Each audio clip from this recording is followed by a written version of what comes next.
making sure that as everybody's logging in, I can click them in. So we'll begin with the blessing. Baruch atah Adonai Eloheinu melech haolam asher kiddushanu b'mitzvotav v'tzivanu la'asok b'divrei Torah. Blessed are you, Lord our God, King of the universe, who sanctifies us with his commandments and commands us to engross ourselves in words of Torah. Okay, so tonight we're launching into the next section of Isaiah, and I want to welcome everyone here tonight to this. My name is Steve Sheik. I'm the congregation leader, rabbi, whatever, at Tree of Life Houston, Tree of Life Messianic Congregation in Houston, and we meet actually in the town of Katy. So let's go ahead with where we are tonight. Okay, we've jumped over into the chapter 40, and we've gotten away from the judgments and the wars and the woes and the burdens and all of that kind of stuff, and now we're getting into sermons of comfort, worship, and just a whole lot happier time in the book of Isaiah. And I think actually a more interesting time, because we're speculating on the future in some of these things.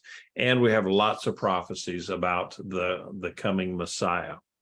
So as far as the date on this one here, it could very well have been that it is still around this time, this 701, 700 BCE time frame, but it's not all of the things that we're looking at tonight are not on this. We're not looking back. We're not looking at current events, and so I've moved I say that to say that I've moved my timeline up to, we're all off of this already. I mean, this is where we were, and the timeline was right about here. But then I went and moved our timeline so that you get a little bit better feel to what Isaiah is talking about now in this section, section 4. I mean, a section, from 40 to 66. And that is basically when the exile begins. So he's talking about the time frame between the exile here, the temple is destroyed, and also then when the new temple is started in 536. So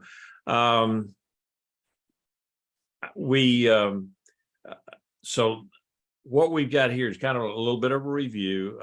Isaiah 1 through 39 the focus was on Assyria, and that was the big to do. I mean, Assyria had destroyed the northern kingdom of Israel and destroyed Samaria. They did that in 722 BCE. And this, now we're into chapters 40 to 66, and the focus has shifted from Assyria, because now Assyria, in the scheme of things, Assyria has been defeated or will be defeated anyway by the time the exile comes to place. So and I did forget one other little deal that I was trying to share too. So and I just did that. All right. So then in 1 to 39, the primary theme was of judgment, and that now the primary theme and focus is on deliverance. And before there was a lot of historical details so that we could time things out. You could come up with an actual timeline of when these things occurred. But now Isaiah is looking to the future, And so all of those time markers are absent. And so he just said, it'll be in that day, or, the day of the Lord, or something like that, because they haven't occurred yet. And so, anyway, that's what we have. Okay. Okay. Carl said, what triggered Ferdinand and Isabella to expel the Jews was the defeat of the Moors out of Spain. So they felt it was the will of God to make Spain a Christian nation, and thus expel the Jews. You want to make yourself a Christian nation by expelling God's chosen people. Yeah, that's I didn't quite have it right there, did they, Carl? Okay, and so Isaiah 1-39, the Messiah is the shoot from Jesse. Okay, more of the Moshiach ben David character. And then in 40-66, he's more the servant of the Lord. When we see that Yeshua is then going to be more of the Mashiach ben Yosef, the suffering servant, and we'll see that in Isaiah 53 and so forth. Then before the life of Isaiah was prominent, he involved himself into things, and we had a few personal details. And then in this part here, we have absolutely nothing about Isaiah. It's all forward looking at what was going to be going on in the future. All right, comments or questions before we get going?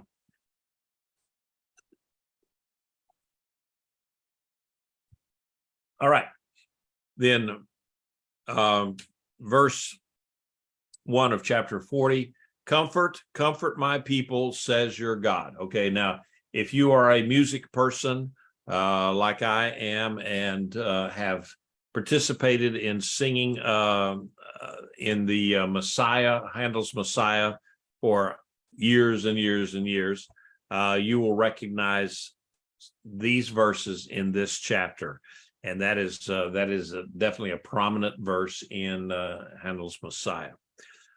So this this verse kind of sets the tone for the rest of the chapter, and it's, in fact, for the rest of the chapter and for the rest of the book, the whole idea of restoration and the return, redemption, that sort of thing. And so that sets the tone for all the rest of it. And this is an introduction to the final part of Isaiah. And in spite of the affliction that still lays ahead for the people of Judah and Jerusalem, God's ultimate purpose for them was life and not death. It was salvation and not enslavement. So yes, they are going to be put through a time of exile, a time of judgment, a time of discipline.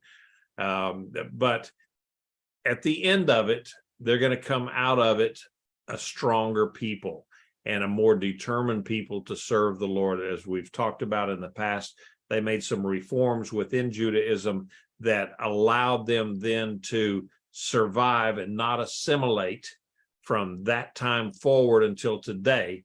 And we still have a viable Judaism today because of the reforms that were made during this time of exile. So God used that to strengthen the people. And a lot of times when Satan tries to do things to mess us up, God just turns it around and makes something good out of it.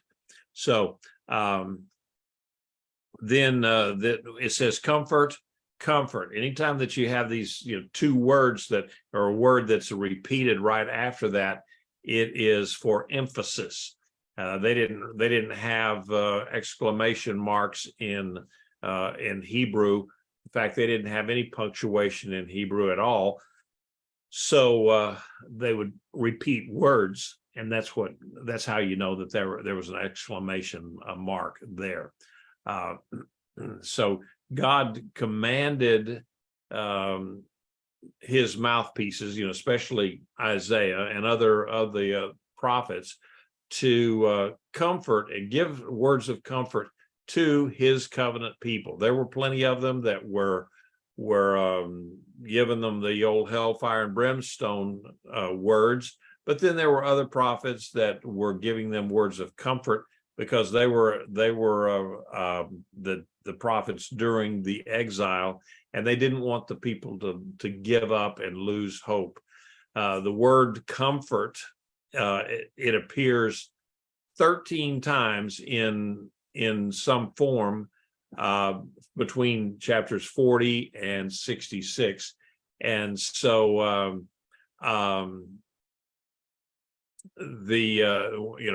one writer believes that the comforters were the Jewish exiles in Mesopotamia who called out to the city of Jerusalem, announcing its revival, rebuilding, and rehabilitation following the exile. And so this writer predicted that the Jews returned to Judah from Babylon following the exile. That's what that was, and not some eschatological return of the Jews from all over the world. And so, I think it's probably a little bit of both. Another view is that all of the faithful Old Testament prophets from Isaiah onward are the subject of this command to comfort the people. So we see here it's covenant language, like some of the ancient Near Eastern sovereign or suzerain treaties. And so God has given that command, and so he says it again, so it's just more intensity. And so you could actually say up here where it says, comfort my people, says your God. You could actually maybe look at it in the translation and says, comfort your people, or my people. God keeps saying over and over and over again, he keeps saying that. So going ahead, verse 2. Speak kindly to the heart of Jerusalem and proclaim to her that her warfare has ended, that her iniquity has been removed, for she has received from Adonai's hand double for all her sins. All right, so what does that mean? Jerusalem is the personification of God's people, the Israelites. Okay, that's the crown jewel there, and they needed persuading to respond to God's love for her. Her love, her lover, God, had not cast her off. Judah's period of what would you get? Educational discipline it involved duress during the Babylonian captivity was over. Isaiah is prophesying now for the end of the exile, and punishment for her iniquity or her idolatry and all of the things that she was doing had been accepted as satisfactory. And so here we're almost starting to getting a picture a little bit ahead of pointing to the 53rd the 53rd chapter of the book. Okay, so basically that God was just was speaking kindly to them to bring them back and not just put them off. All right, and Israel had received a double pardon, if you can say it that way, that because of they had we're looking at possibly the two captors. They had been punished twice, the Assyrians and then the Babylonians. So now God is saying, comfort. And so as Israel, as God's firstborn son, talking about, that's from Exodus 4:22, Israel received twice as much blessing and as well as twice as much punishment from the Lord. Paying back may be an expression indicating that a proportional payment had been made. So that, who knows, maybe Israel will then receive twice as much blessing as she received judgment. So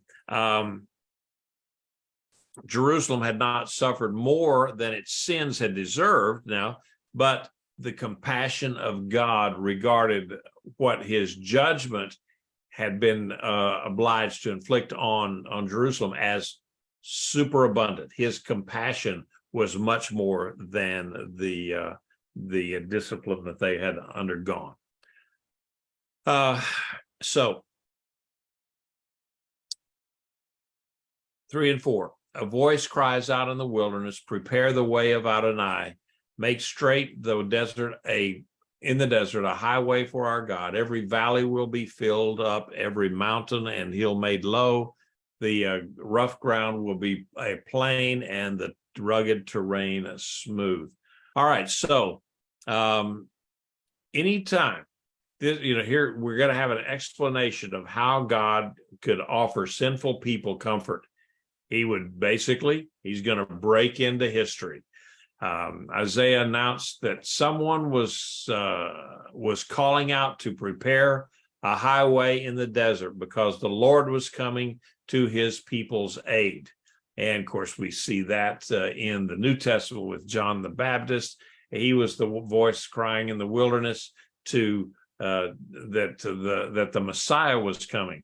Well, in this particular case, you could also look at it from the natural there, that the Lord was going to come to take his people back into the land from their exile in Babylon. And he worked through different governments, and Cyrus and other ones that actually made this happen. So it was customary to construct processional avenues for approaching dignitaries and for idols that were carried in the parade.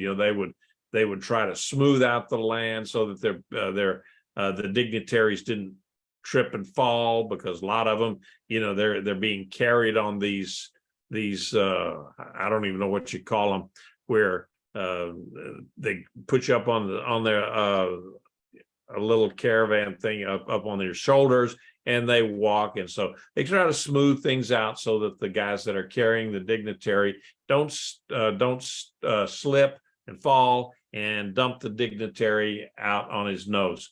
So the wilderness, the desert, represent a barren waste of Babylon where God's people lived. It of course, it had obstacles and impediments to overcome. And he was going to come to them with refreshment, as he did before in Mount Sinai. The idea that he was certainly coming and his people should prepare for his appearing. Now, verse 5, the glory of Adonai will be revealed, and all flesh will see it together, for the mouth of Adonai has spoken. So God would appear acting for his people, and by that acting, he would manifest his glory to the entire world. His flesh all flesh, everybody in the world would marvel at his liberating the Israelites, bringing them back into their land, and even more, everyone would stand amazed at his saving humankind through the coming of the Messiah. I know this you have to make some stretches here, but not too bad. Not too bad. In retrospect, we can look at it now, having the advantages of 2,700 years, 2,800 years. We have the advantage then of looking back and this is, oh yeah, that's what he was saying. So And so I think it's even more impressive would be that this eschatological demonstration of his glory that would accompany, the Messiah's return to the earth to rule. So he's starting to build that up, and the voice of the crying in the desert. And so, Messiah's going to be coming back again. And so I'm just wondering, okay, who is going to be, what is going to be that sign and the voice of someone crying in the desert that, hey, the Messiah's coming back again, somebody like a John the Baptist. And so all of these things were probably true to a point, and this revelation was certain. Why? Because God said it was going to be like that. And so once the Lord says, I have spoken, for the mouth of Adonai has spoken, then you can take it to the bank, because it's going to happen. All right. So comments or questions? Anybody got a comment or question? Jump in there anytime. Verse 6 through 8. A voice is saying, cry out. So I said, what shall I cry out? All flesh is grass, and all its loveliness is like the flower of the field. The grass withers, the flower fades, for the breath of Adonai blows on it. Surely the people are grass. The grass withers, the flower fades, but the word of our God stands forever. All right. This is kind of like the third stanza of this little poem here. And the theme of it, I guess, is that humans cannot deliver themselves. Israel, Judah, the people from Jerusalem would not be able to deliver themselves. They were going to have God to help them. So the same divine voice that we saw in the other two verses, other 5 verses, it continues to call out. So this time, though, Isaiah says, well, you told me to call out. What do I call out? And so he was supposed to announce the temporary nature, the brevity of human life. So comparing it to the grass that quickly burns up turns brown in Canaan, and to the wildflowers that only last a few weeks. Now I could have gone out here and shown you pictures of just, I don't know, a month ago, where the grass was green and the flower, we had wildflowers. I had bluebonnets everywhere, and then the pasture in the back was just filled up with just all sorts of yellow flowers that my wife likes. So I wait until they've all seeded out and dropped their flowers before I can go in there and mow. And by that time, the grass is about 3 feet tall. But anyway, she likes her flowers. But now if you look back out there and all you see is just brown patch, because we haven't had any significant rain in 6 weeks maybe, and the temperatures down here have been over 100 every day. So that grass that was there and so lush and verdant is now just, when you walk out there, it just crinkles under your feet, and it's just it's gone. So, and he's talking about, Israel's oppressors are no stronger or reliable than all that grass. They're here today, but guess what? They can be there tomorrow, and their power, their attractiveness, or whatever, it's only going to be there for a short time. And then they talk about the breath, the ruach of God. Sometimes it's translated the Spirit of God, but a ruach is the breath of the Lord. And so it not only brings life, God breathes the breath of life into man, and he becomes an animated being instead of just a lump of dust and clay, but it can also bring death to people, even his people, when he declares something. And so not only to God's own people, but also to the enemies. All he has to do is just say it. And Isaiah says he breathed on the grass and it withered away. If you look in the New Testament with in the book of Yaakov, in your English Bibles, that would be the book of James. Okay. He combined these figures into one, the flowering grass. He called it the flowering grass. And the hot winds blew into Israel from the east, and they quickly withered the grass. And the prophet then likened this wind to God's wilting judgment on mankind. So, verse 8, in contrast to the withering and the wilting, though, the word of Adonai remains forever alive and fresh. It never gets old, it never gets stale. And so that's that God says, okay, his word, what God says, will stand the test of time forever. And if he says it, like I said, it's a promise. It will come to pass. And if he says he's going to rescue you, he will rescue you. Verse 9, get yourself up on a high mountain, you who bring good news to Zion. Lift up your voice with strength, you who bring good news to Jerusalem. Lift it up, do not fear. Say to the cities of Judah, behold your God. All right, so God's deliverance to his people, it was not just for their own blessing, okay? It was for the blessing of the whole world. You know, God had many times told Israel that they were to be a light to the nations, and they were to bring the concept of one true God to the people, so that they could worship the one true God instead of little critters, you know, like something like that. And okay, I don't worship that. That was a gift to me, so that I could always have a minion on our Sunday night class with Sid. So we always have no matter what, we always have a minion. There's a joke in there someplace. All right. So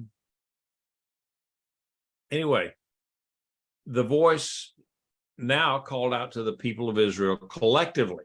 And so he talked to them as Zion and Jerusalem to announce the coming of the Lord. They were supposed to go up on a high mountain and speak out loudly without fear, so that everyone could hear the message of good news. We're called to do the same thing today with the message of the Messiah. And basically the essence of that message was, look, it's God. And so he's calling the people back to look at it, that it's God that's rescuing them, and it's not some conglomerate of armies someplace and that's calling the shots. No, it's God, and he's doing good things. Verse 10, look, Adonai Elohim comes with might, with his arm ruling for him. Behold, his reward is with him, and his recompense before him. All right, so the sovereign God was coming, and he was going to exercise his strong rule. He's going to bring compensation and reward. These are, synonyms with him for his people. And these are the fruits of his victory, and which he's going to share with all of his people. And, again, we can see elements of a future time in the millennial period also, even though he's talking to the people, his audience were the people that were going to be going into the exile, Babylonian exile. And then later on, when they were in the Babylonian exile, they would unroll the scrolls written by Isaiah and take comfort in that. So going ahead, like a shepherd, he tends his flock. He gathers the lambs in his arms, carries them in his bosom, and gently guides nursing ewes. Okay. This shepherd, this king, he would rule like David. the shepherd king, and he would be very sensitive to the needs of his people as he rules over them. There was no king in this era, that followed in. So he could only be talking about the Messiah.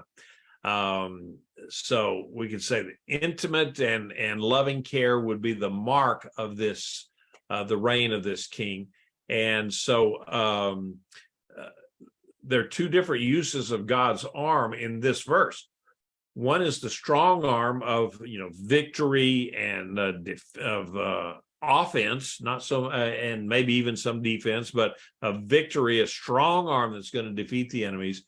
And then the other one is one that carries the lamb in his arms. So it shows the two complementary sides of God's activity.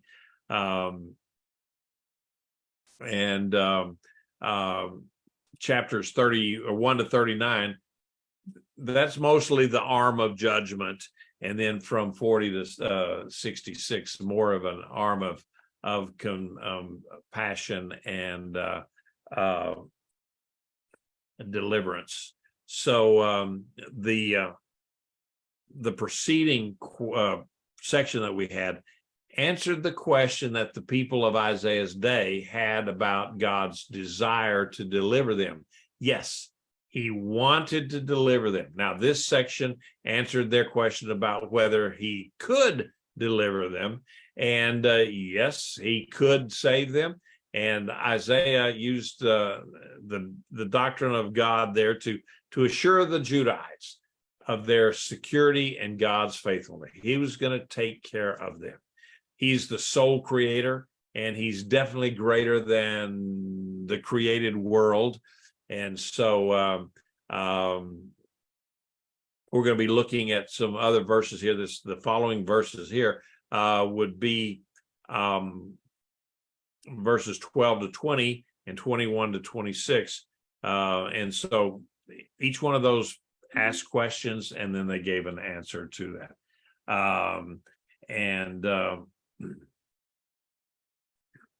So verse 12, who has measured the waters in the palm of his hand, or measured out heaven with a span, or calculated the dust of the earth in a measure, or weighed the mountains in scales, or the hills in a balance?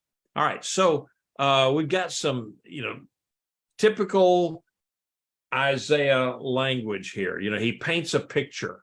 And so he says, who's measured the water of the earth, all the waters, just in the palm of his hand? Or who has measured out all of heaven, looking up at the heaven with a span? A span is this, you're from here to there, the span. So God, he looks at the entire universe, however many millions and millions of light years that encompasses. And he says, yeah, it's about that much. And it says, or calculated the dust of the earth. How do you calculate all of the dirt in the earth in some kind of a measure, or you weigh out the mountains in scales? He's bringing up this concept, these mental pictures of it, just to show that the totality of God's creative powers, how much how big he is, and what all the things that he can do. And so it's just a real good analogy there, that where you got the opposites there, waters and heavens, and then the other opposites, the dust, just dust, or these gigantic mountains. And so that expresses the totality of God's careful and effortless workmanship in creation. Remember, he just spoke it into existence. He didn't have to go out there with a shovel and pitch stuff around. He just said, let there be. And so when he's asking these questions, who has, it's a rhetorical question. That's one of the ones that, it can be no other than Adonai, the Lord, the Creator. And so it's his omnipotence, his immensity that's in view in this verse. All right, so we have some more rhetorical questions here. Who could fathom the Ruach Adonai, the Spirit of God, or instruct him as a counselor? With whom did he consult, and who instructed him? Who taught him in the path of justice, or taught him knowledge? Who informed him about the way of understanding? So these questions here, they're the same type of rhetorical questions that we had in verse 8, and it's God was he was it was the whole Spirit of God. It said the Spirit of God moved across the waters, but there was, he didn't have to go and counsel with anybody, and he measured out creation. Jewish lore is that God he was so great and so omnipotent and so everything, that in order to create the earth and our universe and the whole thing that we call creation, he had to step back a little bit and reduce himself a small amount, just so that he could create and have space for us. And of course, our space is the earth, and then millions of light years in every direction. And so that was just a tiny fraction of what God had to reduce his own glory and power so that we could have our existence. And in Babylonian mythology, if you've ever read any of that stuff, their Babylonian creator was Marduk, and he could not proceed with creation without consulting Ea, the all-wise, and so, but here Isaiah is saying, no, the Lord did it all unaided. He didn't have to have anybody, and he did it all alone. So the Babylonian and the Canaanite creation stories, the creator must overcome opposing forces before the way, that opens up for their works of creation. And so Isaiah is bringing this out that, hey, our God didn't need any of that. He had no opposition because there was no one, and he just spoke it into existence. So we got to hurry here, because I'm not going to get through all of this. Verse 15 to 17. The nations are like a drop from a bucket, and count as a speck of dust on the scales. Behold, the islands weigh as fine dust. Lebanon is not enough to burn, or its animals enough for a burnt offering. All the nations are as nothing before him. By him they are accounted null and void. So you can say the product as well as the process of creation paint a good picture. They reflect on the immensity of God. He's larger than human collective strength. He's larger than the inanimate creation. He's larger than anything, the total of all of humankind. And so the creation is no challenge to the creator. God's sovereignty is in view in those verses. He's talking about the sovereignty of God there. So to whom then will you liken God? To what likeness will you compare him? To an idol? A craftsman casts it, a goldsmith overlays it with gold and fashions silver chains on it for it. One, too poor for such an offering, chooses wood that will not rot. He looks for a skilled craftsman to prepare him an idol that will not totter.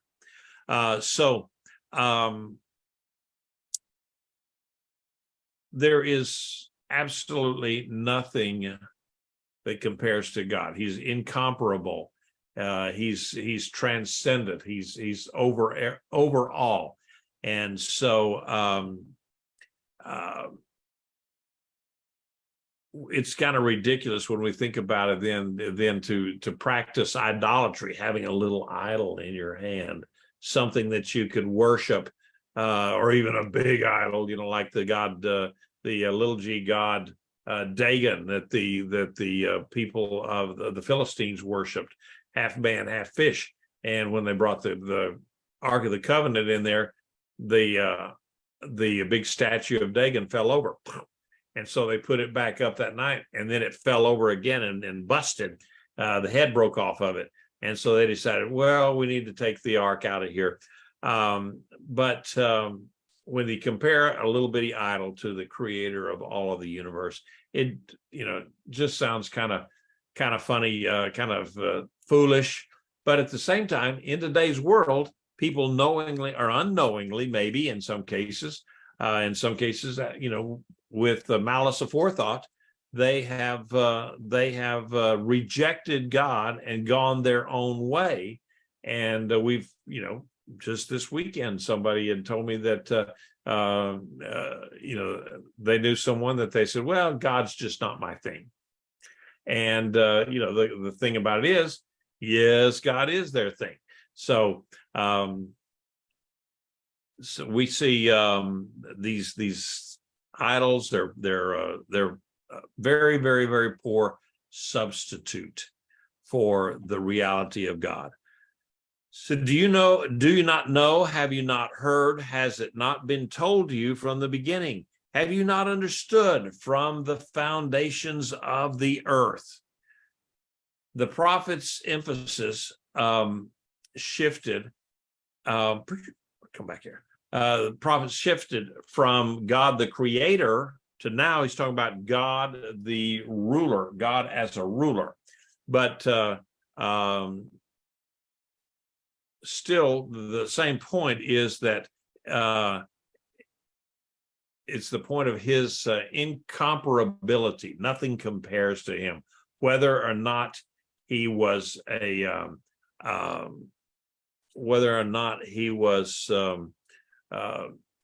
well, there's just nothing that compared to God at all. I'm trying to look here at Warren says Lebanon is not sufficient food. Lebanon was famous for its cedars. All the cedars of Lebanon could not suffice as a sacrifice for the Lord. Yep, and that's what he's saying, that nothing on earth can compare to the Lord, and the little piffling sacrifices that we do are nothing compared to the incomparability of God. And so there are lessons that people should draw from this uniqueness of God as the creator. As he's revealed, God has given both the objective revelation of himself and the ability to understand the implications. He's given that to human beings. The Israelites possessed this knowledge of God because why? He had revealed it to them. And so what we're talking about here is maybe special revelation instead of maybe a natural revelation. But at the same time, all you have to do is go outside and look up in the night sky and know that, man, there is something much bigger than us out here. So let's see. Oh, my. All right. Verse 22, he sits above the circle of the earth. Its inhabitants are like grasshoppers. He stretches out the skies like a curtain. He spreads them out like a tent to dwell in. Again, this picturesque language that Isaiah is presenting here. That's the same God who created the world. Actually, he presides over the affairs of the world. He creates history as well as the material universe. He sets things in motion. And so the circle of the earth, probably they're talking about here, is the heavens above that the people could see. And maybe it was the horizon there. Whatever it was that God was above it all, and he was interested in the affairs of man. So here Isaiah is not saying that the earth is round. It would take a few years before somebody came up with that hypothesis. And but God sits above both the heavens and above the horizon. He sits above it all. And so he's great, so great that people are as small as grasshoppers in comparison.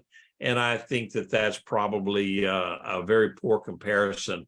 It would be like more like a subatomic particle instead of a grasshopper. But the people of Isaiah's day were not particularly familiar with nanotechnology. So grasshoppers will have to do.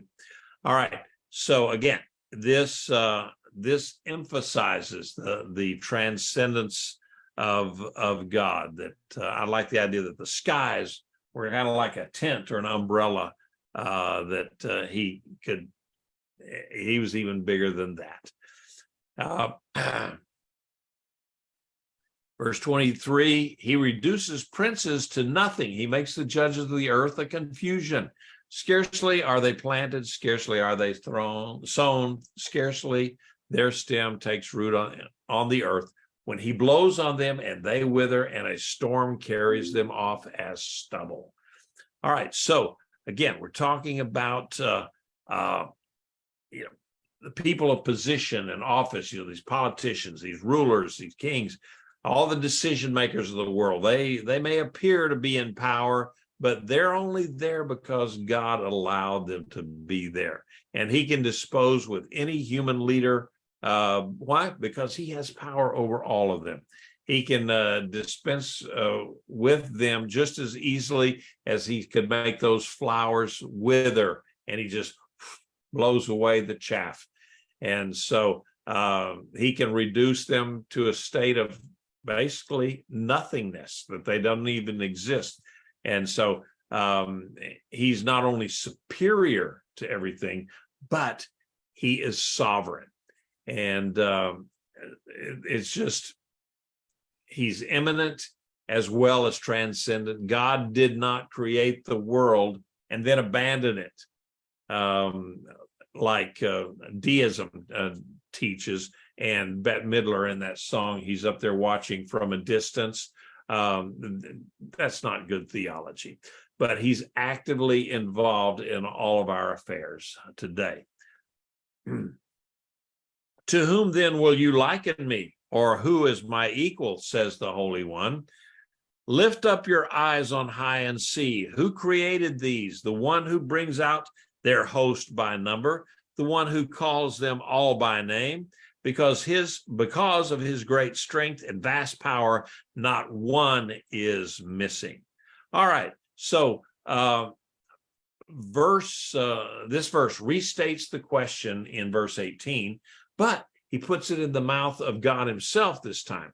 Not only is God infinitely superior to anyone else in power, wisdom, dignity, sovereignty, authority, anything else that you want to think, but even more significantly, he is superior in his holiness. He is unattainable, unassailable in his moral perfections. He is holy, otherworld. And so the stars and the heavenlies were objects of worship to the Babylonian and the Canaanite religions. And so they looked to the skies and everything as, for divination, for trying to figure out what it is that they should be doing. And was there a comet in the sky, that, whatever. And, but these were only creations. Now, the pagan cults assigned them names. We see them today, the belt of Orion and the various zodiac signs and just naming off all of the various constellations up there, the Pleiades and others. But the Lord, he said that the Lord summons and directs them using their real names that he gave them. the names that he, as their sovereign, assigns to them. In the ancient world, to know the name of something was to know its essence, and so to have power over it. And so that's why you see sometimes in the Bible where it talks about, when someone will confront someone else and says, well, what is your name? When Jacob was wrestling with the being there, and where he got his hip out of whack, he said, what is your name? He wanted to know who he was fighting. And so this verse highlights that great power of God that, innumerable. The stars are innumerable. We can't count all the stars. But guess what? God knows each one of them by name, and he controls each one of the heavenly bodies. He keeps them in their places. And the Bible says that not even a hair of our head falls out that God doesn't know about. I am making it much easier for him to do his job as I age. There's fewer and fewer hairs to fall out. So I'm making it easy for him. I hope he appreciates that. But there's no weakness or failure in God whatsoever. Now, I don't know what happened there. Okay. So here's kind of just a little summary. If you'd looked at that, that God's superiority to all possible oppositions. And here the argument is his superiority to the nations is shown by his creation of the earth.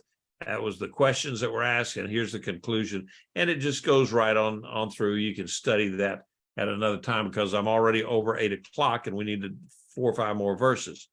So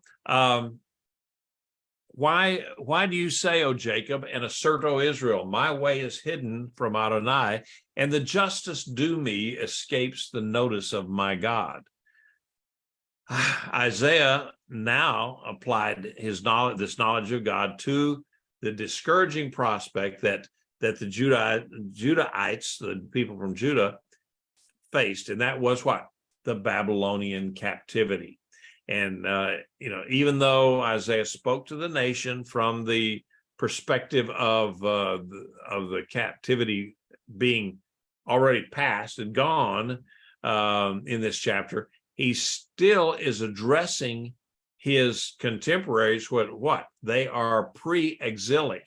They had not gone into exile yet. They were still living in Jerusalem. They had just escaped the siege and destruction that was almost forced on them by Sennacherib. And so it's kind of hard for them to get their hands around this whole idea. And so he encouraged them by pointing to the sufficiency of their God. Since the Creator knows the name of everything in his complex creation, how could he then, the God of Israel, possibly forget his covenant people? And since he is as powerful as he says he is, how could he be incapable of helping him? And there was the Judahites kept saying, how can God do this to us? Has he forgotten us and no longer cares about us? So they questioned God's nature, and that maybe he couldn't see them, or he was taking a break, or he'd turn his back on them, and he wouldn't defend them. And so they did this in the Babylonian captivity.